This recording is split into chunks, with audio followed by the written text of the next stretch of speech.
From the Library of Congress in Washington, D.C.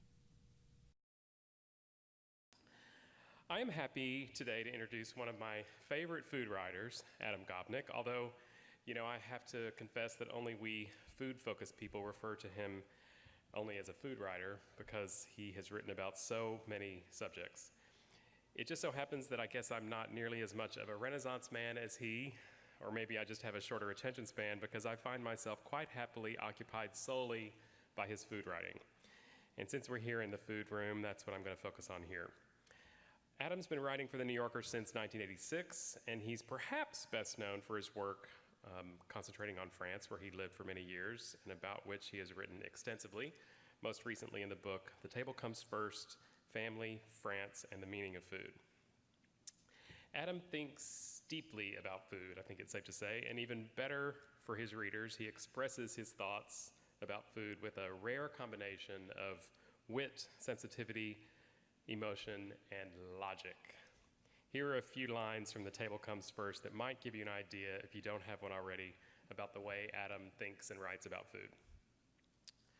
We shouldn't intellectualize food, he writes, because that makes it too remote from our sensory pleasures, but we ought to talk as intelligently as we can about it, because otherwise it makes our sensory pleasures too remote from our minds.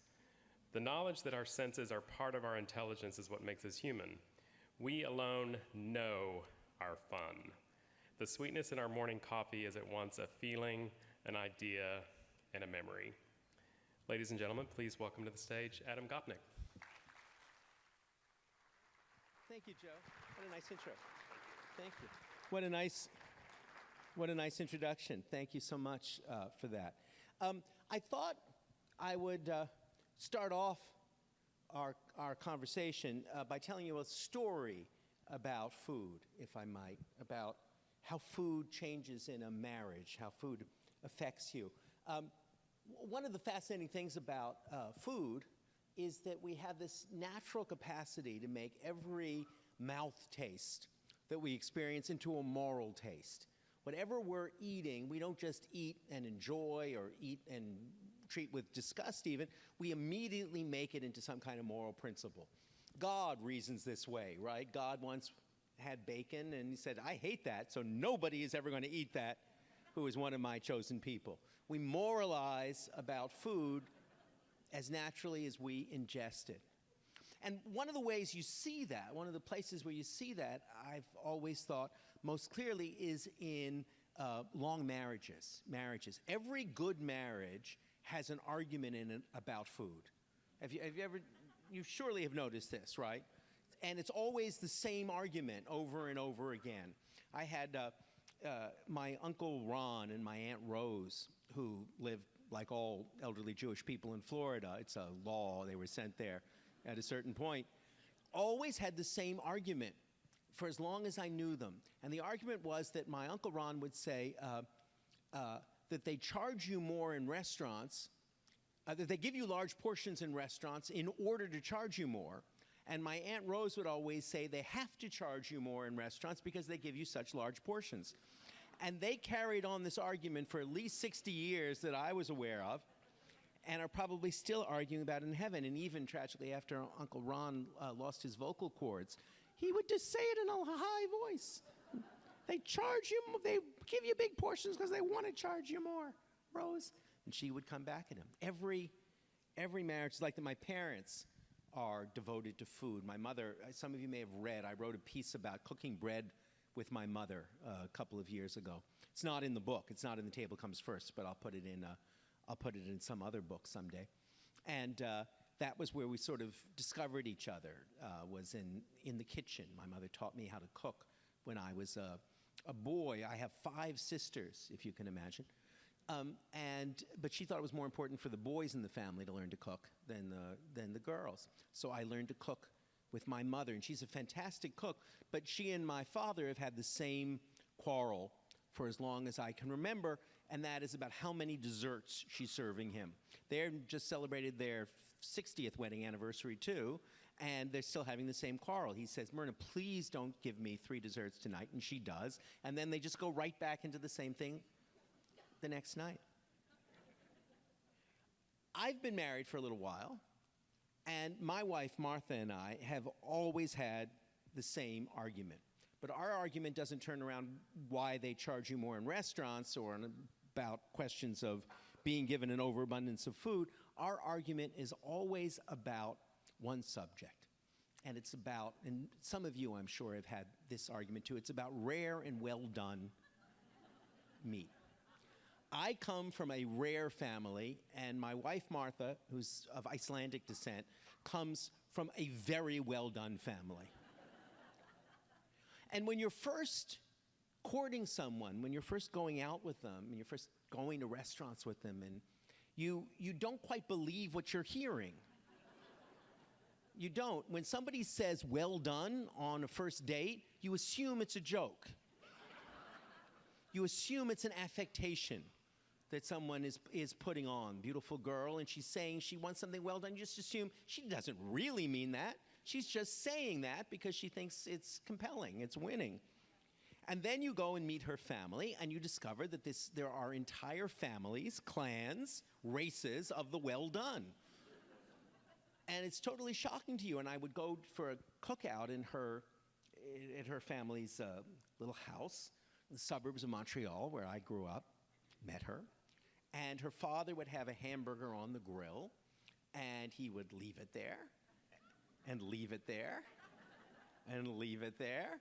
And days were going by, and nobody would remove this. And that's the way they liked it, because that mouth taste for well done was a moral taste in that family. It showed your distance from your peasant roots. It showed your distance from the farm. They all came from families of Icelandic farmers, and that showed how far you'd come from actually knowing the animal on a first-name basis, because it had been totally transformed into a bloodless object at the end of it. My family, on the other hand, was a very rare family, exactly because for them, it was a form of rejecting the tastes of their parents, right? Because I come from a Jewish family, obviously, and their parents liked highly koshered, overcooked meat. When my great-grandmother would have you over for dinner, she would really have you over for dinner. You would sit in the kitchen, and she'd put food on your plate and then leave the room. And it was always hugely well done. So my parents took on the manner of the rare. They liked anything that was bloody. It was a sign of their assimilation into Europe, their osmosis into France, of their having an entirely new set of bohemian and transgressive values that included the power and the imagery of spurting blood from your dinner. So this was a very deep quarrel, a very deep difference that Martha and I took through life. And, you know, as it is, when you have those kinds of tastes, you don't begin by crediting that they're serious, and then you're always sure that the other person can reform. You're always sure that the other person will change. And I was always sure that if only I was cooking for her, she would get better. And we got married, we moved to New York, and I discovered that she was never going to get better. She always liked things well done. So then we had children, and it carried on, and we became a kind of family rift, in as much as she enlisted the children on her side of this divide. And I realized, of course, after a certain time, as I'm sure all of you have realized as I raised the subject, that essentially what's involved in questions of rare and well done is sexual rejection. I mean, that's obviously what underlies it. One offers your wife something that is pink and bloody and engorged, and she says no. And the content couldn't be clearer, the moral content of that choice. Well, one day, not too long ago, it was actually a while ago now, I think about it, because kids were small. I was doing tuna. I was doing tuna au poivre. You know, you do tuna in the same way the French do steak au poivre. It's a delicious thing. And of course, as all of you in this hall will agree, tuna can only be served rare. Tuna which is not served rare is not tuna, it is tuna fish. And you recall tuna fish, a totally different gustatory world than tuna, right? Comes in a can and you slice it on the diagonal on toast with mayonnaise. Tuna has got to be cooked rare. So I did my tuna au poivre and I served it rare, and my wife cut into it, and I could see the look of dismay on her face, and I could see our beautiful children mirroring the look of dismay on her face. And it cut me to the quick. It involved sexual rejection, familial sides taking, a belief somehow that my understanding of everything that tuna should be was inadequate to the measure of their appetites. It was a disaster. And I did what I have never done in my 30 years of married life. I actually got up from the table, and like a husband in an old 1960s era television show, I made for the door, grabbed my coat and made for the door. And my wife, Martha, intercepted me at the door. And we all know those moments, even though you know you're going to be coming back, we all know that there are certain trusts, certain bonds that when you break, you know that they're never, ever going to be remended completely, never going to be completely rewoven. And we were at one of those moments, and Martha intercepted me at the door, and she said, "You are coming back, and you are going to finish cooking that fish."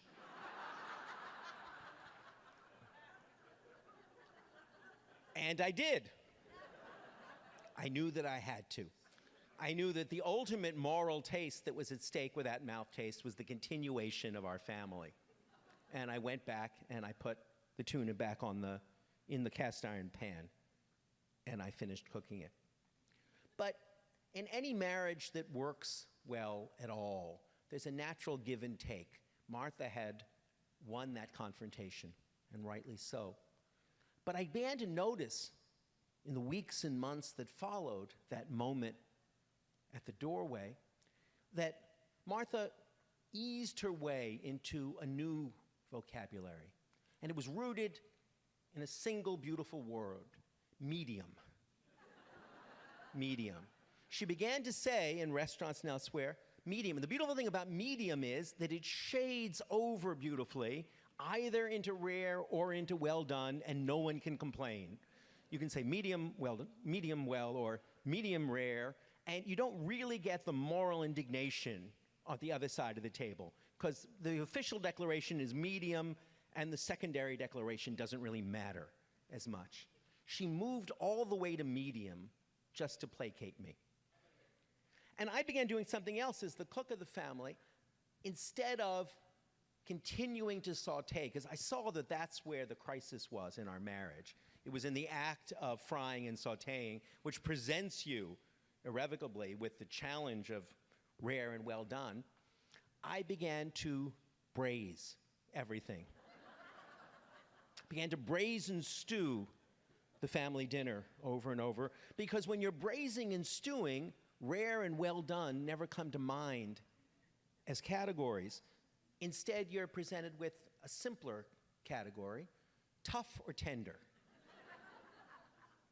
And if rare and well done are the moral symbols of those first years of marriage, the bloody and its rejection, tough and tender are inevitably the moral resting places of marriages in their third and fourth decades as they go on. All you want is for things between you to be as tender as they can possibly be. And so between those two simple linguistic declarations, medium and braised to a tender touch, our marriage has survived. And what I think I've learned from that process and from that transaction is that my Uncle Ron and my Aunt Ruth were onto something, my Aunt Rose were onto something that was real. And that is that in a decent, long, surviving marriage, the portions always get bigger, but you don't have to pay as much as you used to. So, thank you very much. That's a story about food. That's a story about food. And now I want to have a conversation with you, but let me read you a couple of things from this book of mine, which I haven't looked at in a while. I had been writing about food, as Joe was saying, for The New Yorker for a long time, but it was a sort of sporadic enterprise. I would write, we do a food issue every year, and I was always enlisted to write something. And I lived in France, and people assume that if you live in France, you must be sort of a gastronome, whether you actually are or not. I think, if they post you to Madrid, I don't think they expect you to fight bulls, but if they post you to Paris, they expect you to know a lot about food. And so I had all of these pieces, and my publisher said, you should put these all together in a book. And that would be a good thing to do. But I don't like just to put pieces together in a book unless I can moralize it, unless I can aerate and amplify it with some thematic unity beyond the subject matter. So I was struggling to do it. I was struggling to do that. I was thinking, what's this really about? What's this book really going to be about? And I stumbled on one of the most astonishing letters I've ever read. And when I read that letter, I knew that that's where I would begin the book. So let me read it to you, if I may. It begins the book. In the early morning, 6:40 precisely, of May 24th, 1942, a young professor of German, resistant, who had taken the underground name of Jacques Decoeur, his real name was Daniel Decoeur de Manche, and who had taught before the war at the Lycée Henri IV in Paris, which was a fancy school, wrote a letter to his parents. You know that for the past 2 months, Jacques Decoeur wrote, I have been expecting what is to happen to me this morning, so I have had the time to prepare myself for it. But since I have no religion, I have not given myself up to any meditation on death. Here are a few requests. I was able to send a word to the woman I love. If you see her, soon, I hope, give her your affection. This is my dearest wish. I also wish that you could keep an eye on her parents who need help badly. Give them the things that are in my apartment and which belong to their daughter. The volume of the Pléiades, the fables of La Fontaine, and the menu of the inn, Les Quatre Pavés du Roi, the 4 paving stones of the king. All these last days, I have thought a lot about the good meals that we should have together when I was free. You will eat them without me, all the family together, but not sadly, please. I don't want your thoughts to dwell on the good times that we might have had, but on those that we really have shared. During those 2 months of solitude, without even anything to read, I have run over in my mind all my travels, all my experiences, all the meals that I have eaten. I even composed the outline of the novel. I had an excellent meal with Sylvain on the 17th. I often think of it with pleasure, as well as of the New Year's supper we shared with Pierre and René. Questions of food, you see, have taken on, for me, a great importance. And 3 hours later, what was going to happen to Decoeur, what he references, happened to him. He was shot by the Nazis in the courtyard of the prison. Yet there he was, in the last hours of his life, thinking about sending a menu from a little inn near Versailles to his girlfriend's parents. They must have eaten there once. His last thoughts turned to his best-loved meals. Of course, he's nobly trying to ease the horror for his parents, but he's also trying to find something to hang on to. Questions of food, he says, you see, have taken on a great importance. And when I stumbled on that letter by Jacques Decoeur in a collection of letters written by French resistors, I knew that I had found my subject, which was really deeper or in a way more far-reaching than just why we like to eat, but how is it that questions of food take on great importance? How is it that culturally and individually, a man about to face the firing squad finds solace in meaning in remembering the great meals he shared, and also finds a possibility of continuing by passing on that menu. It isn't simply, or even primarily, I knew, about gustatory pleasure. It isn't just about the pleasure of filling your belly or delighting your tongue.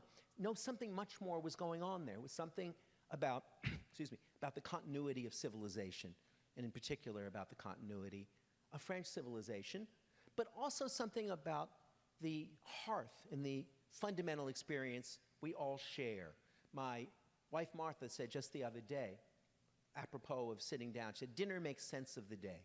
Dinner makes sense of the day. And I think that that's profoundly true. I was once, and I tell the story in the book, I was once interviewing the great British chef, Fergus Henderson. Does anyone know his wonderful book, The Whole Beast? Fergus's theory is a carnivore, and he has a wonderful restaurant in London called St. John. But it's a form of carnivorism that is so extreme that it really resembles a kind of vegetarianism. Because what Fergus believes is that if you're going to eat any piece of a slaughtered beast, you are responsible for eating the entire thing. If you're going to eat what he calls the fillet, you have to eat the kidneys and the brains and the lungs and the rest of the pig as well. That the ethical obligation of the carnivore is to eat and enjoy the whole beast, not just select pieces of it chosen by squeamish and fastidious consumers. Deeply believes that. It's a strange belief in a strange restaurant, and they serve squirrels on leaves and many other things, but it's delicious. And as I say, it's ethically enormously responsible. I was talking to Fergus once, in this interview, and he said to me with a kind of look of wide-eyed indignation that you only sometimes encounter in life and almost always among people who have passionate and powerful ethical convictions. He said to me, you know, I never understand when I'm talking to a young couple and they say, we're getting married and we've bought a bed and a sofa, and I wanted to say to them, what are you doing with a bed? What possible use is a sofa? How can you buy a television? Don't you know the table comes first?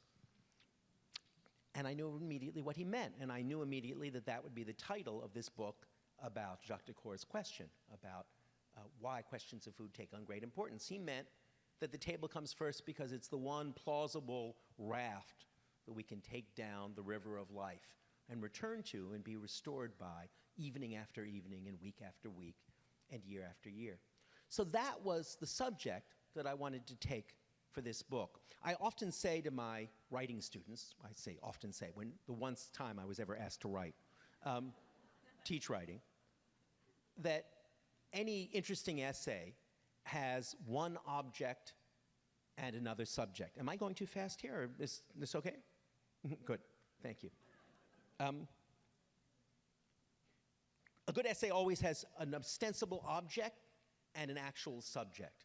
So if I'm writing about baking bread, I'm really writing about my relationship with my mother. Or if I'm writing about learning to drive, I'm actually writing about my relationship with my father, and so on. We all do that, and that's what we all like in a good essay. So this book, as a whole, as a collection of essays, was going to have as its ostensible object food, but as its actual subject, the persistence of civilization in its microcosmic form, the persistence of shared identity, the possibility of passing on, not as we experience it in the great halls of literature and history, but as we experience it in the daily minutiae of the dining table.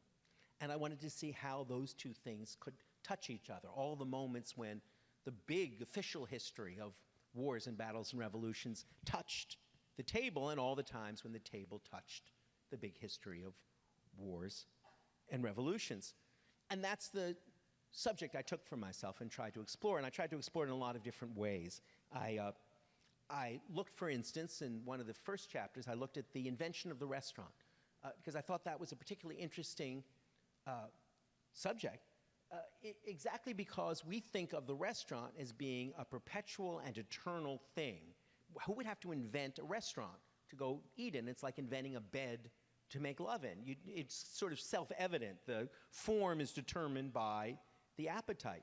But that turns out to be not true at all. And if you actually look at the history of the restaurant and how it came about, the restaurant as we know it, that is a place where you go and you're given a menu and a variety of choices, where the kitchen is usually hidden, a place that you use as a kind of arena of courtship or of intimate business.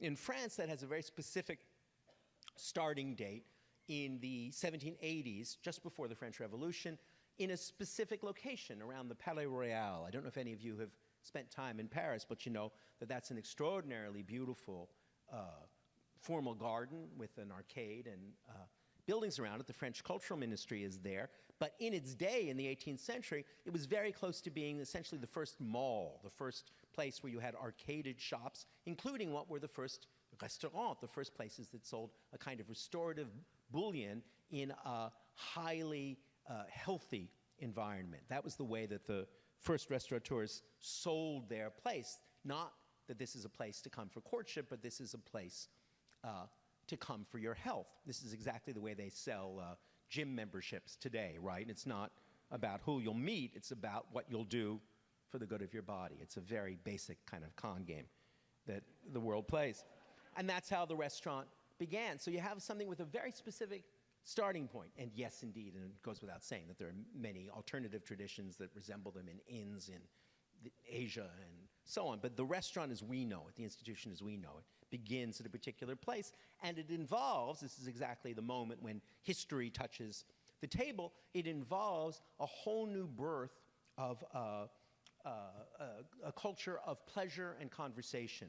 Some of you, if you've studied history and philosophy, know that the great German philosopher Jürgen Habermas has a very famous theory of the French Revolution where he says it was really made in the cafes. It was made by conversation in the cafes. That's the foundation of it. People begin exchanging ideas in semi-private spaces, and then they begin to become dubious, doubtful of authority. They have smaller cells, smaller realms of verbal and political exchange, and that becomes kind of like with an atomic bomb. That's the fuse that sets off the big bomb of social revolution. Well, in the same way, the restaurant played a similar kind of role as part of this new civilization of semi-private spaces where you could go and find an identity that wasn't neatly assigned only by your birth role, by the social status you had inherited at birth. So there's an example early in the book of how history touches the table and the table touches history.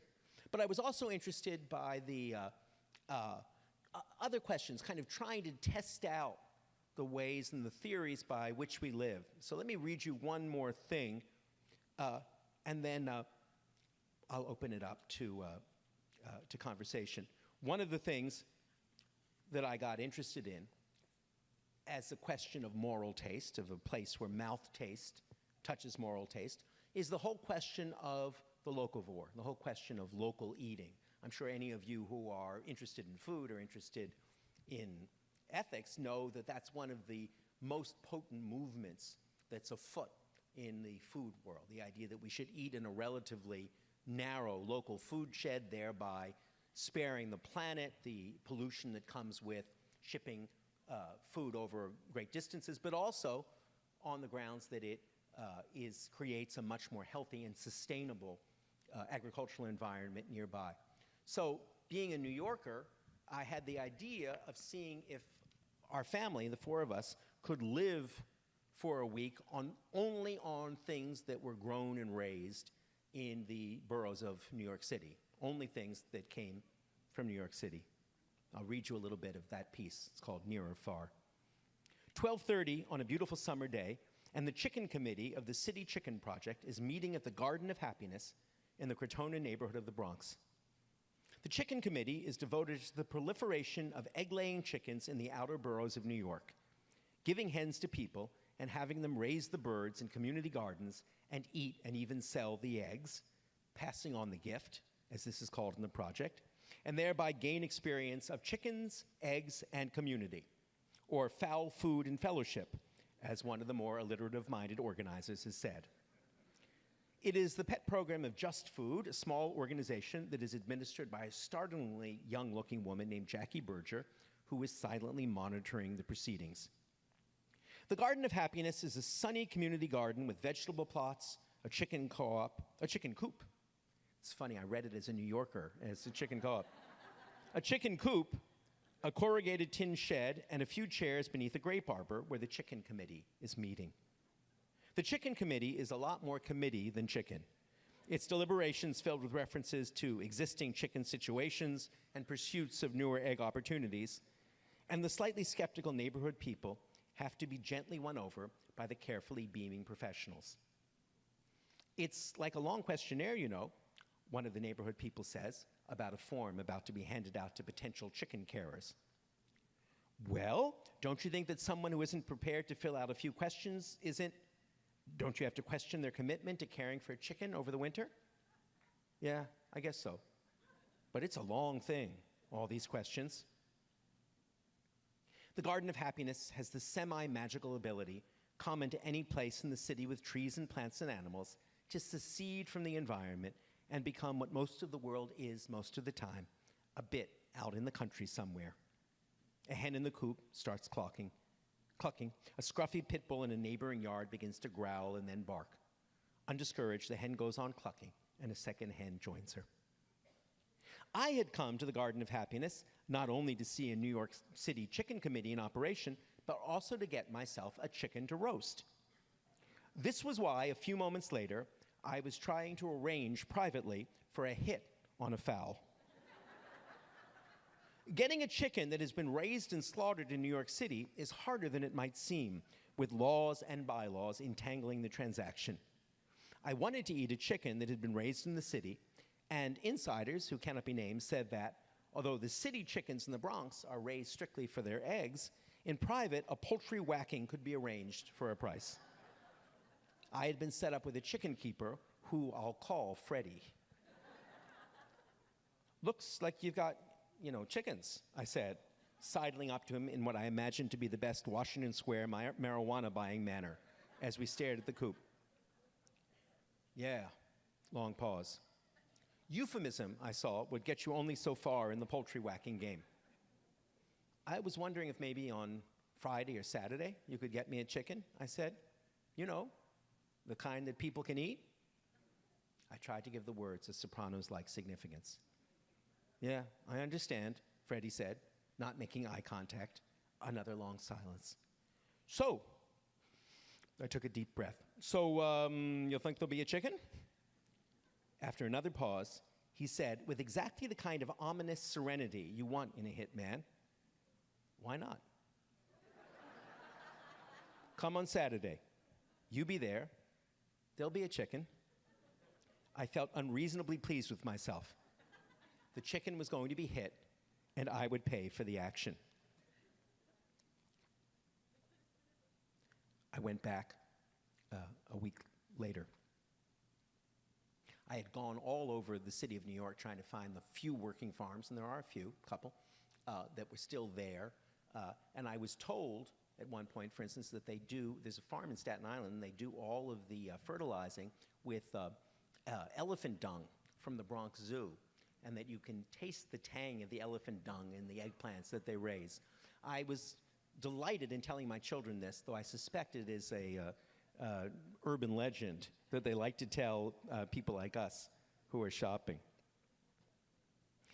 With all the good farm vegetables on hand, I decided to make Saturday dinner the centerpiece of our local eating moment, featuring one blowout meal of good things from around the boroughs. But I was more than determined than ever to collect that chicken.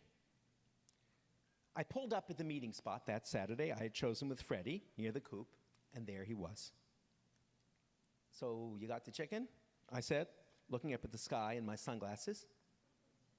Yeah, I got you the chicken. This one, he said, and pointed down at one of the handsome whites. The chickens pecked and clucked. Oh, I said, well, I was hoping you would, make it ready for us to eat. For the first time in our exchanges, Freddie turned towards me. You want me to kill it? He said. I don't. I can't kill my chickens. I raise them. I love them. I thought you wanted it. You said you wanted a chicken. We looked at each other head on. That's like all bloody and all. I don't do that, he said with apology and annoyance mixed. Then a little anger crept in. I thought you wanted a chicken to raise, not to kill. I concluded the piece after finally we assembled our meal together. And this is a case where, again, the table touches, I think, on the biggest questions we ask ourselves.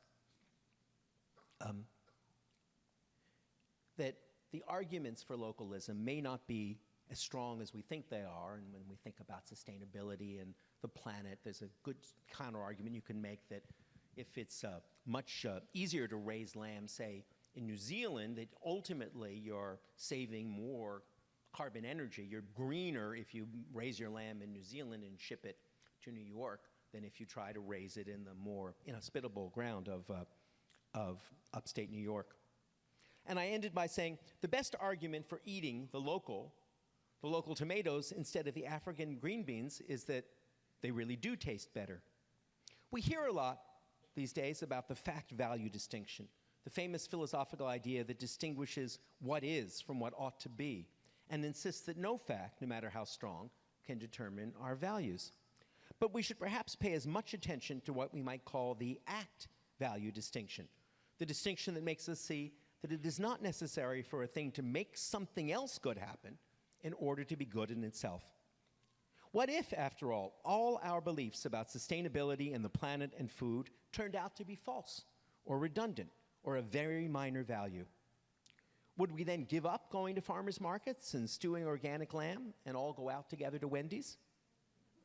I think it would still be worth cooking slowly and shopping locally using Fergus Henderson's Whole Beast, not because these are acts that will demonstrably do something good, but because we believe these things are good in themselves. We like them now.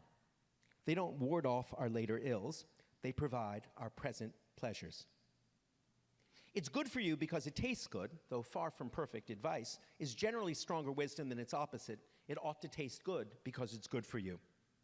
Stronger because it appeals to an increase in joy, because it addresses the fact of appetite. Stronger because it speaks to first principles of pleasure.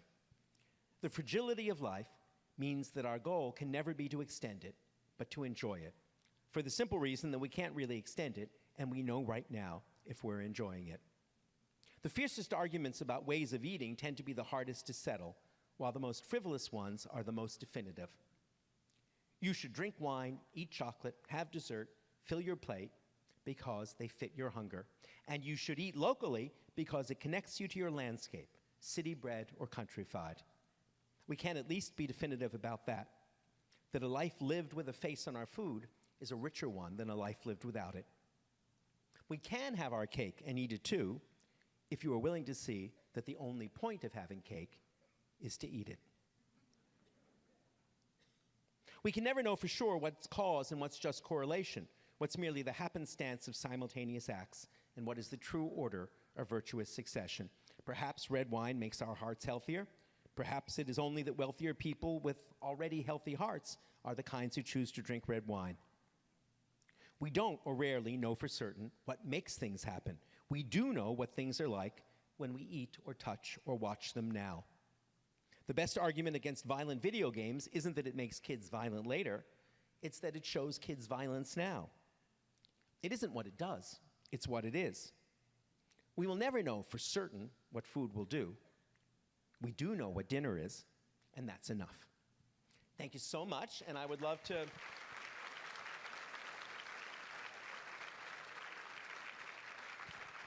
take some questions, if I may. Hi, yes. Thank you for a very dynamic presentation. And I read by listening to audiobooks, and I know that you've done some audiobook work for your other writing. And I was just wondering if you could talk about that and whether you plan to do the same with your food writing. Thank you. Yeah, audiobooks I love to do. I believe I did the audiobook of this one. I do audiobooks. I've done audiobooks of all of my books because I'm a ham and I like to show off and I like to do them. They're a very strange experience. I don't know. This is why we come to literary festivals, so authors can tell you secrets like these. When they lock you in a little isolation booth, and you're not allowed to eat anything while you're recording the book because any sound, lip sounds and gastric rumblings from your stomach will appear on the final tape because you're in a very tight little space. So it takes 4 or 5 days to record a book, and all that time you're not eating anything all day long. It's a kind of monastic discipline that you have to submit to.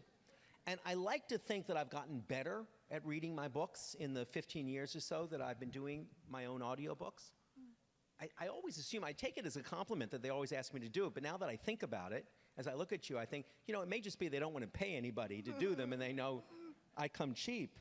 But when I first started doing them, I would read too quickly. As you probably hear, I speak quickly, and I was reading much too quickly. So the producer would say, please speak more slowly. And then I slowed down my voice until I sounded like a joke rabbi on television. And then they said, no, speed up, speak a little more quickly. So if you listen to my audiobooks, you'll hear me. It's like somebody who's, on an amphetamine bender. Because at first I'm talking very, very, very quickly, and then the producer says, no, slow down a bit. And then I read very, very slowly for another chapter. And then I forget, and the next chapter goes very, very quickly again, and then the producer intervenes. So all of my audiobooks have two distinct speeds, which you will notice if you listen to them. But I love doing them, and it delights me when people seem to enjoy listening to them. One of the things, New York City is a very weird place. And one of the ways it's really weird is that our habits are very different from the habits of the rest of the country. And one of the things we don't do a lot in New York is commute in cars, right? So I'm always surprised when I'm out in what I think we will soon be obliged by legal compulsion to call the real America. When I'm out elsewhere, I'm always astounded by the number of people who say, no, I've read your books. Well, I haven't really read them, but I've listened to them when I'm driving to work. So that's a cool part of it. Sometimes a couple of people have told me that they jog while listening to my books, but I think that would be a recipe for disaster if they do it. But thank you for that question.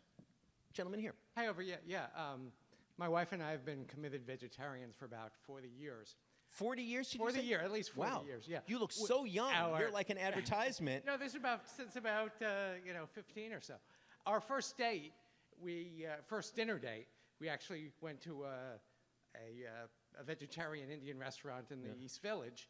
We started talking about it. I said I was a vegetarian because I believed in sustainability and, beef just destroys the earth. And she said, well, I like animals and you should treat animals kindly. By the end of the night, we started yelling at each other. This thing. The union of this odd couple has been that we've got now a vegan 16-year-old. Oh, now, really? But she said, my damn parents, they don't care at all about the... That's right. But the root of all this is that food has been sort of central to our family for years and years. And the fast food culture that we've sort of developed, particularly in the U.S., I think is destroying culture, history, community, family, this. And I know you write a little bit about this, sometimes tongue-in-cheek. But could you talk about what food culture means and how we can move away from sort of the fast food, not even put it on the table, eat it in the car, and what that means for how we're organized as a society, how we relate to each other, the existence of families, so these big existential questions. I'd be delighted to.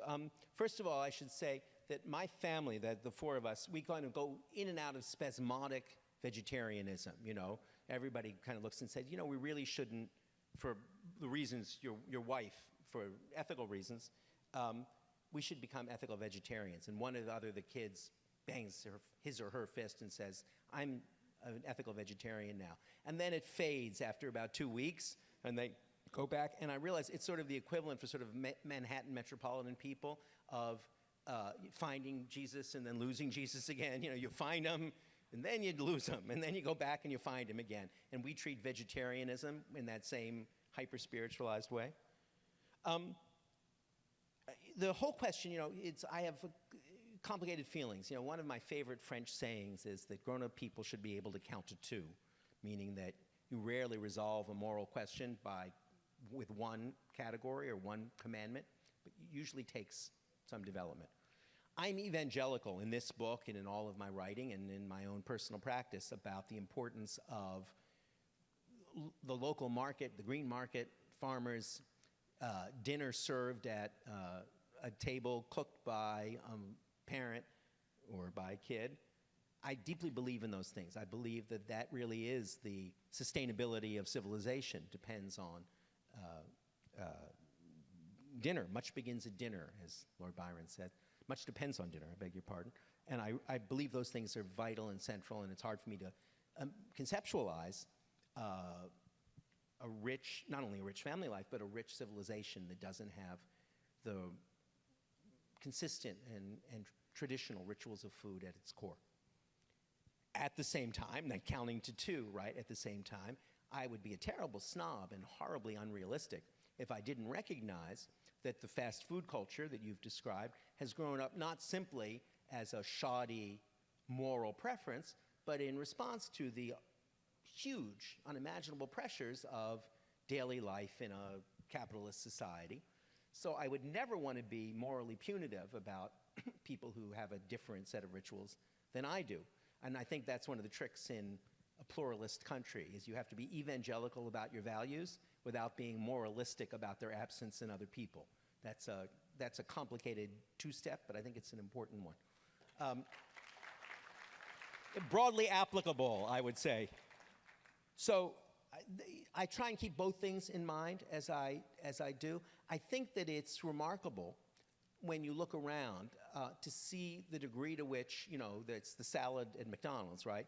To see the degree to which the values that were regarded as extremely recherche, elitist, to use that horrible word, 30 years ago. I think of my friend Alice Waters, about whom I have a chapter, the originator of Chez Panisse in Berkeley, and one of the first people to bring these values in a very aggressive way to America.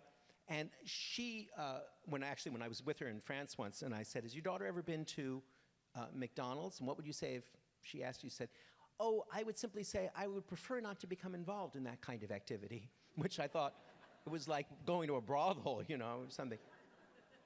Values that were elitist when Alice first espoused them 50 years ago, 40 years ago, are now commonplace, and you see them everywhere. You see them even in, pret-a-manger or some places like that, fast food places that have those values. So I think that we should never apologize for believing in those things, but we should never enforce them in any way. And we should always have a little bit of modesty in our minds, because we know that whatever the good food rules are of our time will look ridiculous 50 years hence. And we know that because the good food rules of 50 years past look ridiculous to us in lots of ways. What counted as good food then now looks more dubious to us now. So I try and keep both things in mind. In fact, at one point in this book, I explain, and you don't get many books like this, that I give you the secret of life. The secret of life. And it's right in the middle of the 3rd chapter, actually. I shouldn't tell you, you have to buy it and you'll get the secret of life. But basically, it makes that same point in a different way, that the secret of life is having enough passion about your values to live them fully, and enough irony about your values to view them skeptically. I'll take one last question, and then I have to go. Do you ever go to dinner with Calvin Trillin and exchange food philosophies? I wouldn't want to go to dinner with Trillin because he'd take all the food. He's more of a fresser than a philosopher, Bud Trillin. But it's nice that you asked that as we finish up, because I have been to dinner with Trillin from time to time. We always seem to end up at occasions like this, and people say, oh, they both are big eaters and Jewish, so we'll put them together at a thing. But Trillin's food writing, Alice Let's Eat, American Fried, those wonderful books, totally opened up for me the possibility that writing about food can not only be funny, as I hope mine is sometimes, but could also be a window onto domestic delights. There could be a way of finding the whole little play of what we do. And as a consequence, the first thing you will read in this book, The Table Comes First, is the dedication page for Martha, Luke, and Olivia, my family, who set and share the nightly table, and for Calvin Trillin, who set the standard. So, thanks so much. Thank you so much for coming. This has been a presentation of the Library of Congress. Visit us at loc.gov.